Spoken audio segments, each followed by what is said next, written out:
y te aparece un Coré que sale a defender al pueblo y parece muy atractivo lo que dice. Esto pasa en la política también, vemos cómo se usa este pseudo amor por la gente. Y bueno, Dios lo sancionó muy fuerte a Coré y todos sus séquitos fueron tragados por la tierra. O sea, la tierra se abrió y se los comió. Y descendieron, dice la Biblia, vivos al infierno. Por eso es muy importante. Una vez había un pastor que iba viajando en el avión, yo lo conozco, un pastor norteamericano, que tenía un acompañante en el asiento del avión, y después hablando, el acompañante le dijo que él pertenecía a una secta satánica y que estaban orando para que caigan los 100 líderes más importantes del Evangelio. Entonces, esto sin llegar a endiosar ni deificar a los pastores, porque son seres humanos y porque la verdad que pecamos y tenemos que arrepentirnos y tenemos que confesar nuestros pecados. Pero no tiene que haber animosidad y no tenemos que dejar usar por Satanás, porque si uno elimina al pastor, ¿qué va a pasar con el rebaño? Por eso yo dije que en Hebreos 13, 7, 17 y 24 la palabra pastor significa conductor. Hace poco Estados Unidos mató a uno de los líderes de Al Qaeda y lo celebraron. ¿Por qué? Porque era un líder. O sea, si vos matás al líder, se pierde todo el proyecto, se cae el proyecto. Y en el proyecto llamado iglesia, el pastor es el líder, el conductor. Y obviamente que Satanás va a estar súper interesado en lastimar a esta persona. Por eso dice, no lo admitas. Cuando alguien aparece y trae una murmuración contra un hombre de Dios o una mujer de Dios, inmediatamente hay que pararlo. Si persiste en esto, hay que reprenderlo delante de todos para que se avergüence, pero también que todos los otros se desanimen, porque esto no puede suceder. Esto es una obra diabólica. Y seguimos en 1 Timoteo, en versículos 20 del capítulo 5, dice, a los que persisten en pecar, reprendo delante de todo para que los demás también teman. Después dice, te encarezco delante de Dios y del Señor Jesucristo y de su ángel escogido, que guardes estas cosas sin prejuicios, no haciendo nada con parcialidad. No impongas con ligereza las manos a ninguno, ni participes en pecados ajenos, consérvate puro. Bueno, no impongas con ligereza las manos. En el versículo 14 del capítulo 4 dice, no descuides el don que hay en ti, que te fue dado mediante profecía con la imposición de las manos del presbiterio. El presbiterio es el cuerpo del liderazgo. Cuando yo me bauticé, por ejemplo, me recibieron en una sala para hacerme algunas preguntas antes del bautismo como 20 pastores. Después, cuando yo fui ordenado como pastor, había por lo menos, creo que 50 pastores que me hicieron un examen de doctrina. Yo tenía que escribir una tesis y tenía que entregarla a ellos, y ellos me hacían preguntas por 3 horas sobre doctrinas bíblicas, y después de las 3 horas votaban y hacían una carta a la iglesia diciéndole que ellos recomendaban que la iglesia me ordene como pastor. Claro que la última palabra la tiene la iglesia, no este grupo, pero la recomendación de ellos era válida, era importante. Es el presbiterio. Ahora, Pablo le dice a Timoteo, en el versículo 22, no imponga con ligereza la mano. Eso es un peligro de que Timoteo promueva irresponsablemente a cualquier persona, porque esta decisión tiene que ver con los destinos y con el futuro de la obra. Por eso no debemos ser ni prejuiciosos, ni tenemos que tener parcialidad, ni tenemos que tener ligereza cuando nombramos a alguien pastor o a alguien misionero.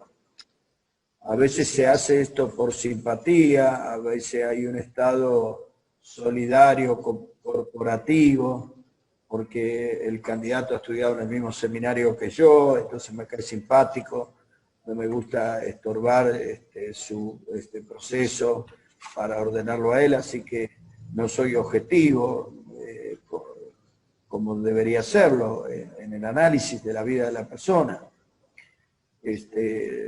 No debemos apurarnos, no debemos dejarnos que otros nos impongan.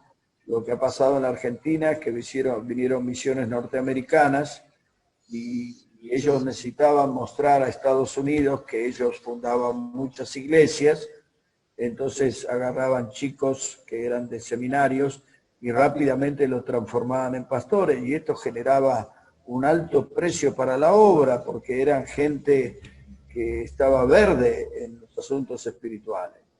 Y por esto pagaba un alto precio el propio candidato, la esposa, los hijos, la iglesia, era gravísimo. Por eso es que tenemos que respetar ese proceso.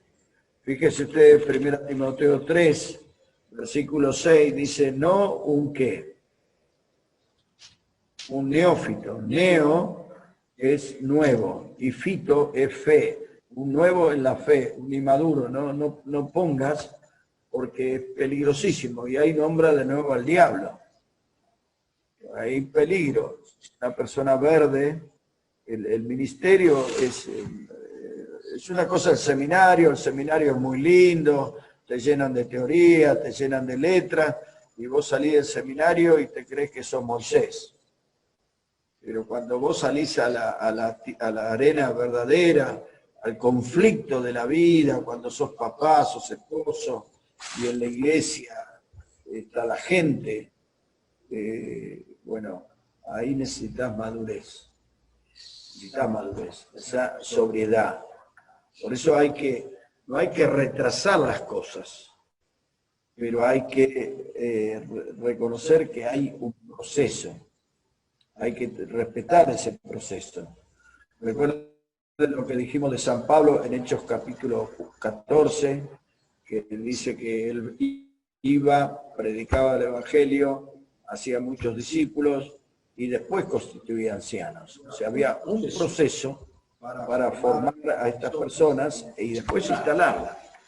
Porque esto libera a la persona de problemas, porque uno cuando es joven, me acuerdo cuando yo era joven, tenía 23 años, y me nombraban pastor. Y yo iba caminando por mi barrio y los vecinos me decían, pibe acá en Argentina es chico, ¿no? Porque yo tenía una apariencia de chico. Y ahí fue que decidí dejarme los bigotes para que tenga más apariencia de hombre. Porque parecía que no me veían como un pastor, sino como un chico. Y con los bigotes ya me vieron como un chico con bigotes, ¿no es cierto? Pero bueno, pero el asunto es que no hay que apresurar los tiempos, ni tampoco hay que retrasarlos. No estoy diciendo que uno llega a ser pastor cuando tenga 100 años, no estoy diciendo que hay que trabajar en la vida de las personas. Seguimos en 1 Timoteo. En el versículo 23 dice, ya no bebas agua, sino usa un poco de vino por causa de tu estómago y de tus frecuentes enfermedades. Bueno, es muy importante la hermenéutica. La hermenéutica son las técnicas de interpretación de la Escritura. Es una ciencia para interpretar la Escritura. Por ejemplo, vamos a ver un ejemplo, porque acá se plantea una incógnita. ¿Por qué Pablo no lo sanó? Porque acá Pablo habla de sus frecuentes enfermedades. Es decir, que tenía alguien en el equipo que él mismo dice que Timoteo es como su hijo, que es un gran hombre de Dios y lo alaba, pero está siempre enfermo. Y Pablo sanó un montón de gente. También a él lo picó en la isla de Malta una serpiente y no le hizo nada. Entonces necesitamos una respuesta. ¿Por qué razón no, la sanidad no es una condición arbitraria? Es decir, que siempre se sanaba. Y lo tenemos que buscar la explicación en la Biblia. Fíjense en Marcos 16. A ver qué es, porque no quiero llegar hasta las 2 de la mañana. Bueno. Marcos 16.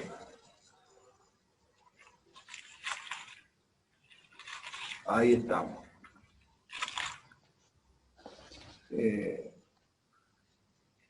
Dice versículo 14. No, 14 no.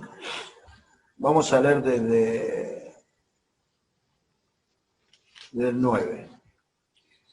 Habiendo pues resucitado Jesús por la mañana, el primer día de la semana, eso es muy importante en la hermenéutica, en la interpretación bíblica.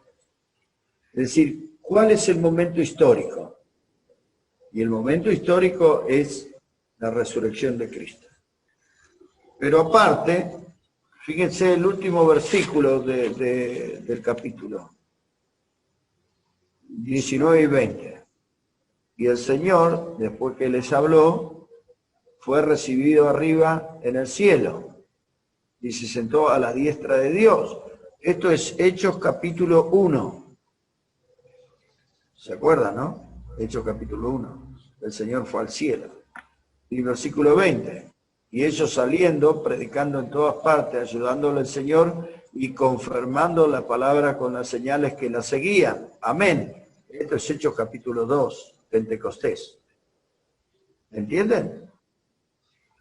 Muy importante el momento histórico, porque te está enseñando algo y lo pone entre dos circunstancias. Primero, la resurrección. Segundo, Pentecostés. La ascensión de Cristo y Pentecostés. Porque se acuerdan que los discípulos fueron citados y el Señor le dice: allá va a venir el Espíritu Santo, recibiréis poder, etc. Bueno, ahora, en el versículo 16 dice, 17, y estas señales seguirán a los que creen. En mi nombre echarán fuera demonios, hablarán nuevas lenguas, tomarán en la mano serpiente, y si bebieren cosas mortíferas no le da daño. Sobre los enfermos pondrán sus manos y sanarán. Bueno, perfecto. Ahora, acá nos va a ayudar la gramática. Porque recordamos que para interpretar la Biblia tenemos que echar manos del trasfondo histórico, del contexto y también de la gramática. Cuando habla en el versículo 17, dice, y estas señales seguirán a los que creen. Subraye bien, seguirán a los, plural, que creen. Porque en el versículo 16 no habla en plural. Dice, el que creyere y fuere bautizado será salvo, mas el que no creyere, siempre singular, será condenado. Pero en versículo 17 toma el plural, los que creen. Versículo 18, tomarán, y si bebieren, etc. Entonces se ve que está hablando con algún individuo, pero también con un grupo. Y lo vamos a ver. Versículo 9. Habiendo pues resucitado Jesús por la mañana, el primer día de la semana, apareció primeramente a María Magdalena, de quien había echado 7 demonios. Yendo ella lo hizo saber a los que habían estado con él, que estaban tristes y llorando. Estos son los apóstoles. Ellos, cuando oyeron que vivía y que había sido visto por ella, no lo creyeron. Ese es el problema. Jesús invirtió 3 años en 12 personas para que cuando Él se vaya al cielo, estos empiecen la iglesia, pero tenían que predicar el Evangelio y la clave del Evangelio es la resurrección. Pero ahora el problema que tenía es que no lo creían. Entonces se cae todo. Se acaba la obra. Seguimos, versículo 12. Pero después apareció en otra forma a 2 de ellos que iban de camino yendo al campo. Ellos fueron y le hicieron saber a los otros, y ni aun a ellos que creyeron. Siempre plural. Está hablando de los discípulos, de los apóstoles. Ellos eran los que tenían que hacer Pentecostés.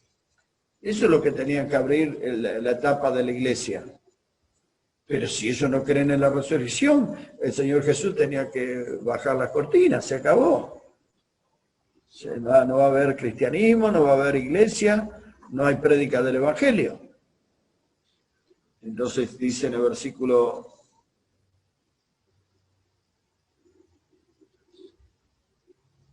14. Finalmente se apareció ¿a quiénes? A los 11 mismos, siempre plural, un grupo. Estando ellos, siempre plural, sentados a la mesa, les reprochó su incredulidad. El tema es la incredulidad apostólica. Los apóstoles no creían. Se repite. Versículo 11, no lo creyeron. Versículo 13, no lo creyeron. Versículo 14, su incredulidad y dureza de corazón, porque no habían creído a los que le habían visto resucitado. Y le dijo, ir por todo el mundo el Evangelio y predicar el Evangelio de toda criatura. Eso le está diciendo a los apóstoles. El que creyere, no los apóstoles, sino el que creyera el mensaje apostólico, será, y fuere bautizado, será salvo. Está hablando de individuos que creen en la prédica apostólica. No está hablando de los apóstoles. Pero los apóstoles tienen un problema. Lo hemos visto en 3 o 4 versículos. ¿Cuál es el problema de los apóstoles? Que no creen en la resurrección del Señor. Ellos tienen que salir a predicar para que la gente crea en el Evangelio, sea salva, pero ellos no creen. Y entonces el Señor en el versículo 17 retoma el tema de la incredulidad apostólica. Y dice, y estas señales seguirán a los que creen. No dice a los que creen en mi nombre. Dice a los que creen. Porque ¿cuál era el problema? Que no creían. Y ahora Él los iba a comisionar para que vayan a hacer la obra de Dios, pero los tipos no creen. Y dice, después de los 2 puntos, por eso es muy bueno separar. Y estas señales seguirán a los que creen, porque los que no creyeron a los apóstoles, y ahora dice, en mi nombre echarán fuera demonios y harán todo lo que dice. Y fíjense que en Hechos sea en el nombre del Señor Jesús, sal de Él, en el nombre del Señor Jesús, levántate y anda, bla, bla, bla, bla. Y ellos cumplen lo que el Señor les dijo en San Marcos capítulo 16. Ahora, cuando viene el versículo 19, dice, y el Señor después que les habló y fue recibido arriba en el cielo, Hechos capítulo 1, y se sentó a la diestra de Dios, y recuerdan cómo lo miraban cuando Él subía, y los ángeles le dijeron, ¿por qué miráis así? Así como lo veis ascender, así va a bajar. Y el versículo 20, y ellos, ya entra Pentecostés, saliendo predicaron en todas partes, ayudándole al Señor y confirmando la palabra con las, versículo 17, y estas señales, con las señales que las seguían, eran las señales apostólicas. Y fíjense lo que dice 2 Corintios 12:12.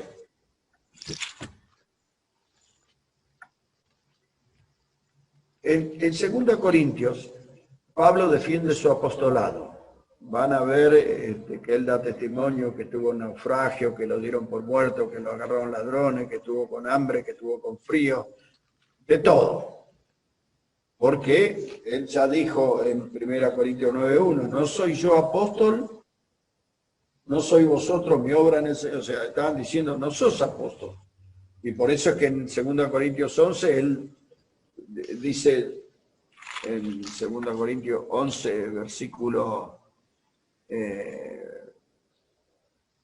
22, ¿son hebreos? Yo también. ¿Son israelitas? Yo también. ¿Son descendientes de Abraham? También yo. ¿Son ministros de Cristo? Como si estuviera loco hablo, yo más. En trabajo más abundante, en azotes sin número, en cárcel, bla, bla, bla, bla, bla. Y dice todo lo que le pasó. Pero cuando llega a 12:12, dice, con todo, las señales de apóstol. Si son señales de apóstol, son cosas que otros no pueden hacer, porque si no, no son señales de apóstol.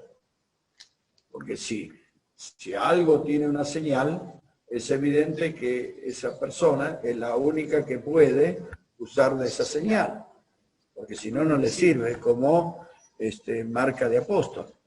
Y acá dice, con todas las señales de apóstol han sido hechas entre vosotros. Siempre está discutiendo su apostolado, porque ellos decían, vos no sos apóstol. Y dice, con todas las señales de apóstol han sido hechas entre vosotros. Por eso ustedes tienen que creer que yo soy apóstol. Y le voy a demostrar en toda ¿qué? Paciencia. Y ahora habla de Marcos 16, señales, prodigios y milagros. Entonces, es muy importante discutir el tema de la sanidad, porque hay mucha utilización del tema de la sanidad con fines espurios, con fines oscuros, con fines inconfesables. También hay mucha ignorancia. Cuando viene una persona enferma, ya le echamos la culpa a Satanás, o cuando se muere alguien. Pero yo les pregunto, ¿Dios enfermó alguna vez a una persona? La respuesta es sí. Si en 1 Corintios 11, cuando participamos de la Santa Cena indebidamente, dice que podemos estar enfermos, aún podemos morir porque somos juzgados por el Señor. A Herodes lo reventó Dios. Por ejemplo, en el diluvio, Dios mató gente como mosca. Al séquito de Coré, eran miles, lo tragó la tierra. Entonces, Dios juzga, Dios también genera pruebas, como en el caso de Job. Por ejemplo, también Satanás enferma y mata, porque él es homicida desde el principio. Pero lo que estoy tratando de decir con esto, que no tenemos que ser ligeros en la opinión, tenemos que para poder aconsejar, para poder saber, no podemos rápidamente decirle Satanás lo enfermó. Resulta que el tipo se tomó 10 litros de vino y le echamos la culpa a Satanás. ¿Entiende? Hay una responsabilidad y el pecado también enferma. ¿Recuerdan en San Juan capítulo 5, creo, ese hombre que el Señor sanó y le dijo, mira, has sido sanado, no peques más para que no te venga algo peor? Lo que está diciendo es ahí que la enfermedad también viene por el pecado.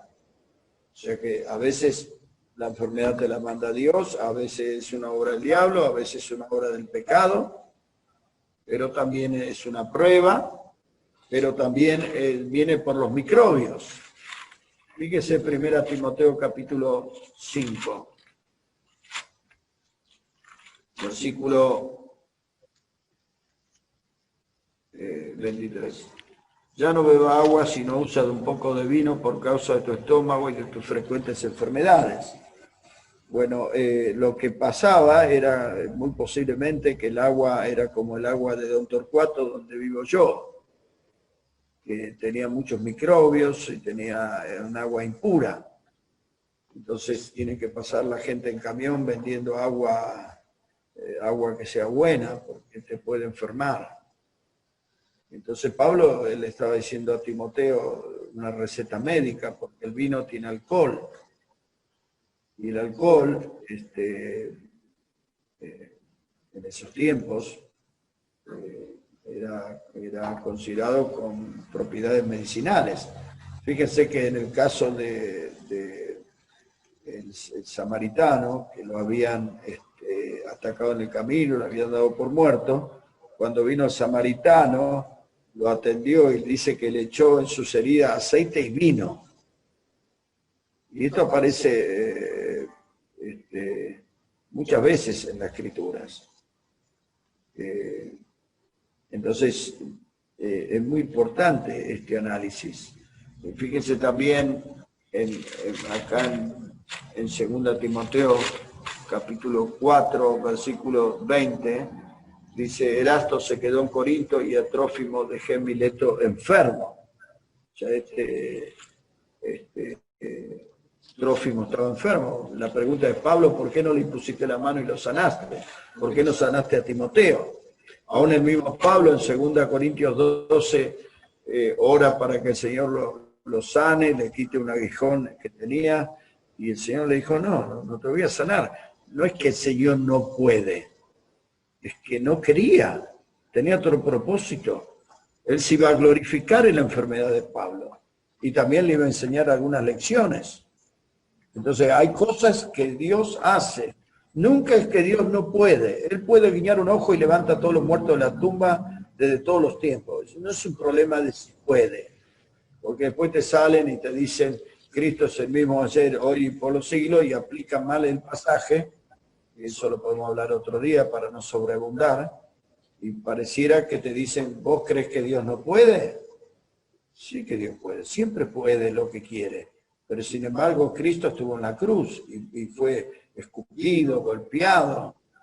Y también los apóstoles fueron golpeados y apresados y matados. Le cortaron la cabeza a Pablo. Entonces, no es que Dios no puede. El mismo Señor Jesús, cuando hablaba antes de su muerte, dijo, si yo quisiera, pido que vengan legiones de ángeles y resolvemos de otra manera. Pero el asunto no es si puede. El asunto es que Dios tiene un proyecto que pasa por otros caminos. ¿Entiendes? Entonces, es muy importante que aprendamos sobre la sanidad. Fíjense en Santiago 5, después de Hebreos. Santiago 5.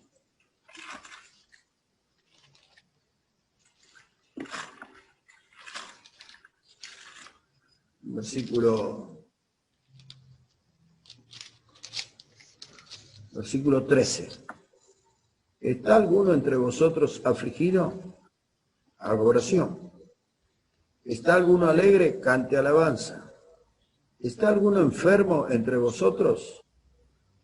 Llame a los ancianos de la iglesia y oren por él, ungiéndole con aceite en el nombre del Señor, y la oración de fe salvará al enfermo, y el Señor lo levantará, y si hubiere cometido pecado, le serán perdonados. Bueno, fíjese cómo acá el tema de la enfermedad está relacionada con el pecado. Y la palabra, ungiéndole con aceite, de versículo 14, es la palabra griega aleifos. Hay dos palabras que son similares, aleifos y aleiftes. Hablan de masajes del masajista, que aparece en varias partes de la Biblia, que hacían masajes con aceite a los enfermos. Por ejemplo, en Marcos 6:13 dice, y ungían con aceite a muchos enfermos. O sea, la palabra, hay otra palabra griega para ungimiento, que es la palabra griega crío, de lo cual también viene Cristo, que es un concepto ceremonial. Por ejemplo, cuando aquella mujer derramó perfume sobre el Señor y le ungía con sus cabellos, eso es ceremonial. Pero aleiptos o aleite no es ceremonial, es un trabajo medicamentoso, ¿entienden? Entonces, hay que estudiar bien. Estos son disparadores para que estudiemos bien la Escritura. Recuerden que, ahora, ¿qué está diciendo el mercado? Que Dios no puede sanar. Yo te digo, Dios puede dejar deshabitado a todos los enfermos. Y es más, ahora en la pandemia yo estaba esperando que todos los apóstoles que hay por todos lados salieran enloquecidos a declarar y a decretar salud y a generar salud por todo y se murió el coronavirus, pero los tipos están debajo de la cama, ¿entiendes? Entonces, no hay que decir cosas que la Biblia no dice, porque si uno dice cosas que la Biblia no dice, puede hacer quedar a Dios como mentiroso. Dios no va a respaldar lo que la Biblia no dice, ¿me entienden? Y vamos a terminar acá con algo. En 1 Timoteo 6, 10.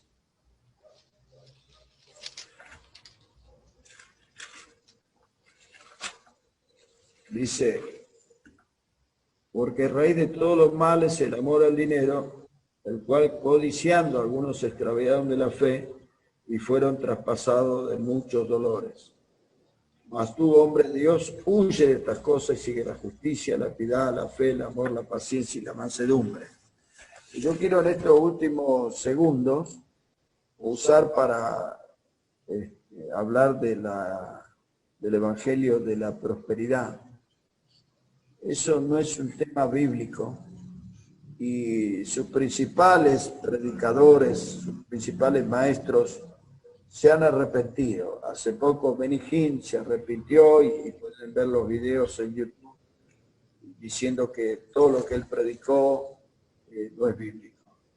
Estos predicadores de la prosperidad transforman a Dios en un ente pagano que viene a responder los caprichos de la gente. Recuerden que Santiago dice, pedís y no recibís porque pedís para gastar en vuestros deleites. Estos predicadores despiertan la avaricia de la gente, la codicia de la gente, porque transforma a Dios en un tragamoneda o en un casino. Es decir, la gente en vez de ir al casino o al tragamoneda para ganar dinero, viene a la iglesia, porque si pone 100, Dios le va a dar 1000 y así entran en una suerte de martingala con respecto a Dios. Por eso Pablo le dice que la gente se extraviaron de la fe por seguir este camino. ¿Entienden? Muy importante escapar de estas cosas. Pablo le dice a Timoteo, huye de estas cosas, versículo 11. ¿Entienden? Porque Satanás está operando y está trabajando. ¿Se acuerdan de Gálatas 1:6? Dice Pablo que no hay otro evangelio, y si alguien predica otro evangelio, sea maldito. Entonces no es una cosa chiquita, no es una cosa pequeña el evangelio de la prosperidad. El evangelio de la prosperidad es otro evangelio. Por lo tanto, es diabólico, es satánico. En 1 Corintios 15 te dice que es el evangelio. Que Cristo murió, que Cristo resucitó, que Cristo fue sepultado. Este es el evangelio que predicamos, dice Pablo, conforme a las Escrituras. Otra cosa no tiene nada que ver con Dios. Entonces, cuando Pablo le dice a Timoteo cómo debe construir la iglesia, cómo debe desarrollar la iglesia, él le dice, tiene que elegir líderes conforme a estos requisitos. Tiene que ser gente que tenga la carga. Tienen que sostenerlo económicamente. Tienen que proteger su reputación. Tienen que cuidar su salud. Tienen que rechazar el evangelio de la prosperidad. Bueno, estas son las últimas palabras. Espero que Dios los bendiga. La semana que viene vendremos con 2 Timoteo. Pastor Nelson. Gracias, Pastor Néstor Mercado. También recordarles, queridos hermanos, y ya confirmado, está el siguiente jueves el doctor Evis Carballosa a la misma hora. Él ha pedido que sea 1 de la tarde, hora España, 8 de la noche, hora Argentina. Creo que tengo que averiguar, creo que son las 7. Creo que las 7. Pero después averiguamos. Pero es a la 1 de la tarde, hora España. Esa sería bueno, okay. Creo que voy a la brújula, y nosotros nos acomodaremos. Y es muy importante, el doctor Evis Carballosa es doctor en teología y doctor en filosofía, un gran escatólogo. Bueno, ya confirmado, 2 jueves, 22 de octubre y el siguiente jueves que sería 29. Bueno, queridos hermanos, ¿alguna pregunta Creo que había preguntas en Facebook. Hermana Ana, de repente, ¿hay alguna pregunta?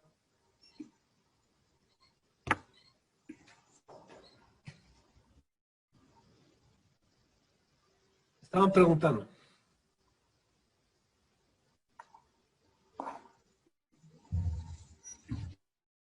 Bueno, queridos hermanos, para todos los que también nos están siguiendo en Facebook, quiero agradecer su apoyo, muy contundente aquí en Bolivia y vamos a seguir con los estudios bíblicos, ¿no? Entonces, estaríamos dando ya por cerrado la sesión. Bueno, Pastor Néstor, perdón. también de decir. Perdón ¿Cómo? que lo moleste. Hay una pregunta. Esto lo voy a leer. Dice, nos pregunta una hermana, una pregunta, ¿puede cualquier miembro de la congregación orar por enfermos o solo lo debe hacer los pastores? Cualquiera puede orar por los enfermos. Cualquiera. Lo que está diciendo Santiago capítulo 5 es que hay algunas personas que están enfermas y las relaciona con el pecado. Y por eso dice, está en la cama, está en el lecho, y dice, llame a los ancianos, y si hubiere alguna ofensa, confiésela. Habla de otro escenario. Pero cualquier hermano puede y debe orar por la salud de la gente. Lo que pasa es que lo que no debe presumir es que tiene el don de sanidad, porque eso es una señal apostólica. Porque si tiene el don de sanidad, que el apóstol Pedro y el apóstol Juan se pararon en la puerta del templo La Hermosa y había un hombre cojo pidiendo limosna y le pidió y ellos le dijeron no tenemos ni plata ni oro, y el hombre no esperaba recibir nada, pero ellos lo sanaron y salió a los altos. Ese hombre no tuvo fe ni sabía lo que iba a pasar.